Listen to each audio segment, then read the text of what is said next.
અજાણ્યા શખ્સોએ ખાનગી વોટર પાર્કના સંચાલક પાસેથી ખંડણી માંગ્યાનો લાગ્યો આરોપ હિંમતનગર શહેરમાં પરબડા વિસ્તારમાં પરિવાર સાથે રહેતા બિન આમીન વિજાપુરાને વોટ્સએપ કોલ કરીને અજાણ્યા શખ્સોએ 5 કરોડની ખંડણીની માંગ કર્યાની પોલીસ ફરિયાદ નોંધાઈ।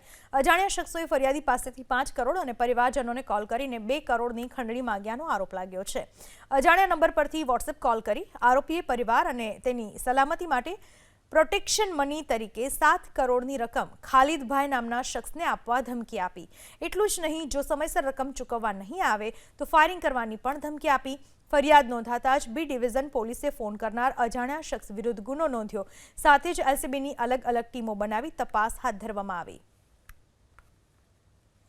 लिंकमां एक अजाण्या व्यक्तिनो विडियो हतो जेने हूँ पुष्टि नहीं करी सकतो, पण ए एवुं कहेतो के खालिदभाई पहलवान करीने छे। आ विडियोमां एनुं नाम छे, कंपनीमां पैसा जमा करावो एनुं नाम छे ने आ कंपनीमां तमारे पैसा जमा करावो। परथी जे मने यूट्यूबमां लिंक मोकली हती एमां खालिद पहलवाननो उल्लेख छे ने हूँ ए व्यक्तिने कोई ओळखतो नथी। कोई फोन कॉल आपनी ना अगाऊ कोई जग्याए कोई अमारी दुश्मनावट नहीं, कोईनो फोन नहीं, एवुं कंई ज नथी। हाँ, अने कोईना उपर अमने शंका भी नथी।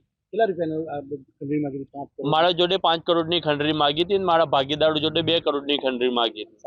एमना मोबाइल फोन पर व्हाट्सएप कॉलिंग 2 થી 3 बार आवे कि भाई खालिद भाई के वहाँ से बोल रहा हूँ, खालिद भाई के वहाँ 5 करोड़ भिजवा दो तुम्हारे प्रोटेक्शन के लिए और तुम्हारी फैमिली के प्रोटेक्शन के लिए। एम કરીને કાક ધમકી આપી હતી અને એ બાબતે એની જોડે 5 કરોડની માગણી કરી હતી, જે બાબતે ફરિયાદીની ફરિયાદ લેવામાં આવી છે અને આ ગુનાની તપાસ છે ક્રાઇમ બ્રાન્ચને સોંપેલી છે અને તપાસ ચાલુ છે।